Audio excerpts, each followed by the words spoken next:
యోహాను సువార్త 19వ అధ్యాయం 28వ వచనం. ఎవరైనా చదివి వినిపించు. అటు తరువాత సమస్తమును అప్పటికి సమాప్తమైనదని యేసు ఎరిగి లేఖనము నెరవేరినట్లు నేను తప్పికొనుచున్నానని. దేవుడు జీవితంలో వచ్చిన విపత్తి, దేవునికి వచ్చిన శ్రమల గురించి మనం ఇప్పుడు వినబోతున్నాం. తప్పికొనుచున్నానన్న యేసు మాట ఆయన ఉన్న పరిస్థితిని గుర్తు చేస్తుంది. ఆయన పొందుచున్న శ్రమలు ఎంతో ఘోరమైనవో హృదయ వేదనతో నింపబడుతుంది. మన కన్నుల నుండి కన్నీళ్లు తిరుగుతాయి. అదే శిలువలో ఉన్న గొప్పతనం. శరీరం అలసిపోయినప్పుడు సహజంగానే దాహం కలుగుతుంది. ఇప్పుడు మీరు పనికి వెళ్తా ఉంటారు కదా, ఎండలో పని చేసినప్పుడు మీరు ఎంతో అలసిపోయి ఉంటారు. ఆ ఎండకి అప్పుడు మీకు ఏమనిపిస్తుంది? నీళ్లు తాగాలని ఆలోచన వస్తుంది. ఎందుకంటే మన గొంతు ఎండిపోతుంది కదా. మన గొంతు ఎండిపోయినప్పుడు మనకి ఏమనిపిస్తుంది? నీళ్లు తాగాలని అనిపిస్తుంది. కానీ ఇక్కడ దేవుడు ఎందుకు దాహము కలిగి ఉన్నాడో మనం ఇప్పుడు చూస్తున్నాం. దేవుడి శరీరం ఎంతగానో అలసిపోయింది. దేవుడి శరీరం ఎంతగానో నలగగొట్టబడింది. ఆయన ఉన్న పరిస్థితిని బట్టి దేవుడు దాహము కొని ఉన్నాడు. అన్నిటికంటే ముఖ్యంగా మనం చూస్తాం యోహాను సువార్త 9వ అధ్యాయము 1వ వచనం. అప్పుడు పిలాతు పట్టుకొని ఆయన కొరడాలతో కొట్టించెను. అలాగే చూసినట్లయితే 2వ కొరింథీ 5వ అధ్యాయం 21. ఎందుకనగా మన ఆయన యందు దేవుని నీతి అగునట్లు పాపం ఎరుగని ఆయనను మన కోసము పాపముగా చేసెను. ఇక్కడ చూసినట్లయితే యెషయా గ్రంథము 53:10-11 వచనాలు. అతని నలగగొట్టుటకు యెహోవాకు ఇష్టమాయెను. ఆయన అతనికి వ్యాధి కలుగజేసెను. అతడు తను తానే అపరాధ పరిహార్థముగా చేయగా అతడు తనకు కలిగిన వేదనను చూచి తృప్తి నొందును. నీతిమంతుడైన నా సేవకుడు జనుల దోషములను భరించి తనకున్న అనుభవ జ్ఞానము చేత అనేకులను నిర్దోషులుగా చేయును. మనము దేవుని నీతి అగునట్లు ఇలాగు జరిగెను. సిలువ అన్నది చాలా భయంకరమైన క్రూరమైన క్రియ.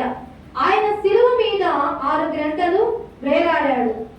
మనం చూసినట్లయితే మార్కు సువార్త 15:25 వచనం.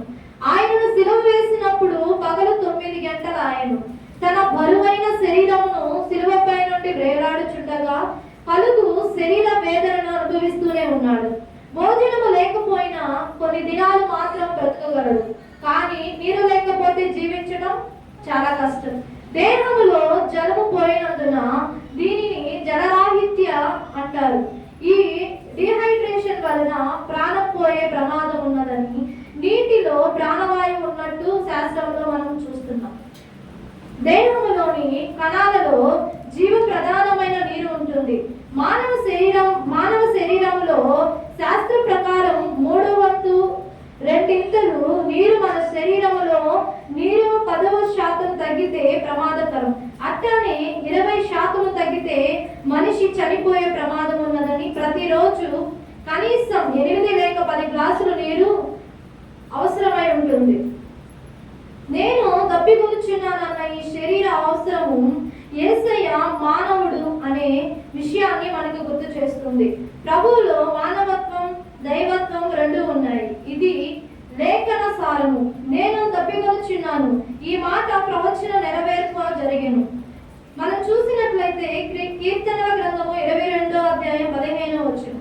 నా బలము ఎండిపోయినట్లు చిల్లపింకు వలె ఆయను నా నాలుక నా దవడను అంటుకొని ఉన్నది. మనం చూసినట్లయితే యోబు గ్రంథములో 29:10 వచనం. ప్రధానులు మాట్లాడక ఊరుకొని వారి నాలుక వారి అన్నిటికీ అంటుకొనిను. ఇంకో వచనం చూసినట్లయితే కీర్తన 137 కీర్తన 6. నా నాలుక అంగిటిని అంటుకొనును గాక. యేసయ్య జీవితం అంతా ప్రవచన సారమే జరిగింది. మన కొరకు వాడిన మాట. ప్రకటన 7వ అధ్యాయము 16-17 వచనాలు. వారికి ఇక మీదట ఆకలి అయినను దాహమైనను ఉండదు. సూర్యుని ఎండైనను ఏ వడగాలి అయినను వారికి తగలదు. ఏదైనగా సింహాసనం మధ్య 2 గొర్రెపిల్ల వారికి కాపరి అయి వారిని నడిపించింది. మనం చూసినట్లయితే యోహాను సువార్త 4వ అధ్యాయం 13వ వచనం 14వ వచనం వరకు, అందుకు యేసు ఈ నీళ్లు త్రాగు ప్రతి వాడును మరలా తప్పికొనును, నేనిచ్చు నీళ్లు త్రాగు వాడెప్పుడును మరలా తప్పికొనుడు, నేను వానికిచ్చు నీళ్లు నిత్య జీవముకై వానిలో ఊరెడి నీటి బుగ్గగా ఉండునని ఆమెతో చెప్పాను. నిర్గమకాండము 15వ అధ్యాయము 23వ వచనం 24వ వచనం, మార నీళ్లు చేదైనవి కనుక వారు ఆ నీళ్లు త్రాగలేకపోయేది, అందువలన దానికి మారా అను పేరు కలిగెను. మోషే యెహోవాకు మొరపెట్టిన వాడనైనను అంతటా యెహోవా అతనికి ఒక చెట్టును చూపెను. అది నీళ్లలో వేసిన తరువాత నీళ్లు మధురము ఆయను. ఆత్మల రక్షణ కొరకు దాహము నశించిపోవచ్చున్నది. ఆత్మల పట్ల మన ప్రభువు యొక్క వేదన వివరించలేనిది.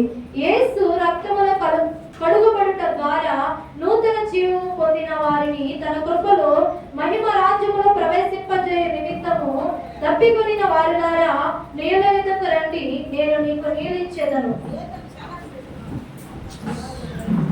మనం చూసినట్లయితే సంఖ్యాకాండము 28వ వచనం, మొదటి రాజులు 2:9-22, యెషయా 55:1, సామెతలు 4:23, యోహాను 7:37-38 వచనాలు మీరు చూసుకున్నట్లయితే దేవుడు మన కొరకు ఆయన శరీరమును ఆయన మన కొరకు నలగగొట్టుకున్న విధానము మనం చూడవచ్చు.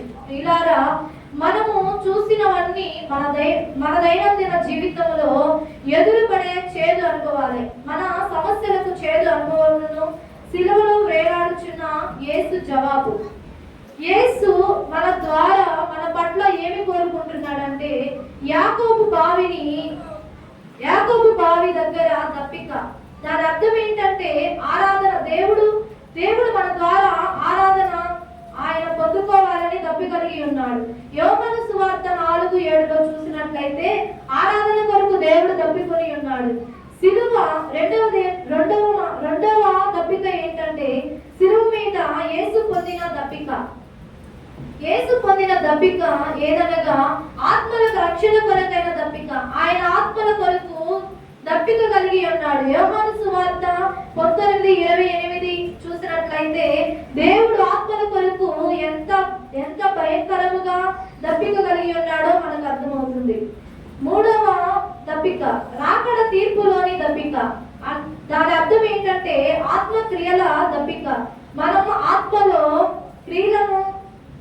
క్రియల ద్వారా మనం ఆత్మలో రక్షణ పొందగలిగిన దప్పిక. మత్తయి సువార్త 25:38లో మనం చూసినట్లయితే దేవుడు ఆత్మ క్రియల దప్పిక ఎలాగూ కలిగి ఉన్నాడో మనకు అర్థమవుతుంది. ప్రియులారా, యేసు దప్పికొనుచున్నాను అనగానే రోమా సైనికులు చేదు చెరుకొనిచ్చినట్లుగా గాక ఆయన దాహము తీర్చుటలో దైవ చిత్తమును ఎరిగి ఆయన కొరకు దప్పికొనిన దేవుని ఆత్మ చేత నడిపింపబడి ఆయన రాజ్యములో ప్రవేశింపు. కావున సమరయ స్త్రీ వలె మనము ప్రభువునొద్దకు వచ్చి మేము దప్పికొనినట్లు ఆ నీళ్లు మాకు దయచేయమని వేడుకొనగలము. యోహాను సువార్త 4:15, నీటి కొరకు ఆకలి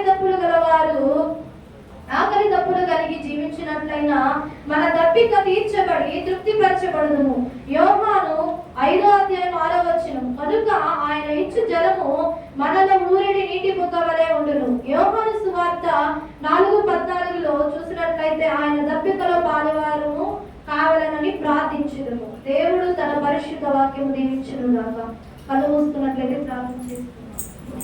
పరిశుద్ధుడా, నీకు వందనాలు, స్తోత్రాలు నైనా. ఇదిగోనైనా ఈ మధ్యాహ్న కాల సమయంలో ప్రభువా మీరు మాతో మాట్లాడిన ప్రతి ఒక్క మాటను బట్టి మీకు స్తోత్రాలు నైనా. తండ్రి, అర్హత లేకుండా మమ్మల్ని ప్రేమించి నైనా, యోగ్యత లేకుండా మమ్మల్ని హెచ్చించి ప్రభా, ఇదిగో నీ సన్నిధానములో నీ మాటలు నైనా చదవడానికి నైనా మాకు ఇచ్చిన గొప్ప భాగ్యమునకే మీకు స్తోత్రాలు నైనా. ఇదిగో నైనా నీవిచ్చు నీళ్లు నైనా ఇదిగో మేము పొందుకోవడానికి మరలా ఎప్పుడు దాహము కొనకుండా ప్రభా నీవిచ్చు జీవజలమును మేము పొందుకునే అనుభవాన్ని మాకు దయచేయండి. అది కేవలము నైనా ప్రార్థన ద్వారానే మేము పొందుకునే అనుభవాన్ని మాకు దయచేయండి ప్రభా. నీకు స్తోత్రాలు నైనా. ఇదిగో నాయన మీకు స్తుతులు స్తోత్రాలు ప్రభా. ఇదిగో తండ్రికి నీ కుమారునికి ఉన్న అనుబంధాన్ని మేము కలిగి జీవించే అనుభవాన్ని మాకు దయచేయండి ప్రభా. ఇదిగో నా దేవాలన్నది నాయన, ఇదిగో నీకును నాయన మాకును నాయన అయా మన మధ్యలో ఉన్న అనుబంధాన్ని గుర్తు చేస్తుంది ప్రభా. నీకు స్తోత్రాలు. అటువంటి అనుబంధాన్ని కలిగి మేము జీవించే అనుభవాన్ని మాకు దయచేయండి ప్రభా. అయా నీవిచ్చు నీళ్లు త్రాగినైనా ఇక మేము ఎన్నడూ ప్రభా పాపములను తండ్రి, పాపులను తండ్రి నీకు స్తోత్రాలు. పాపములనైనా మేము ఎప్పుడు తప్పికొనక ప్రభా. ఇదిగో పరిశుద్ధతలోనైనా మా జీవితాలను కడుగుకునే అనుభవాన్ని మాకు దయచేయండి. సిద్ధపాటును మాకు దయచేయండి ప్రభా. నీకు స్తోత్రాలు. నీవు మరణించినది కేవలము మా కొరకే అని మేము గ్రహించుకొని ప్రభా. ఇదిగో నాయన తండ్రి నీకు స్తోత్రాలు. మేము ఇక్కడ పాపములో బ్రతుకుకుంటా నాయన, ఇదిగో పరిశుద్ధతలోనికి నాయన మమ్మల్ని నడిపించమని ప్రార్థన చేస్తున్నాం. ఇదిగో నాయన మా మాటల ద్వారా నాయన, ఇదిగో తండ్రి నీకు స్తోత్రాలు. మా చేతులు చేసిన పాపములను బట్టి నాయన మీ చేతులలో మేకులు కూర్చారు ప్రభా. మా చెడ్డ తలంపుల ద్వారా మీ తలపై మేకులు కూర్చారు ప్రభా. మా సిగ్గులేని పనుల కొరకు నీ ముఖము పడి ఉమ్మలేస్తారయ్యా. ఇదిగో నాయన మా పాప రోగముల కొరకు నాయన నిన్ను కొరడాలతో చీల్చారు ప్రభా. అయ్యా అటువంటి త్యాగమును నాయన, అయ్యా అటువంటి ప్రేమను మేము ఎక్కడ చూచి ఉండలేదు ప్రభా. నీకు స్తోత్రాలు. ఇది కేవలం నీ కృపే ప్రభా. నీకు స్తోత్రాలయ్యా.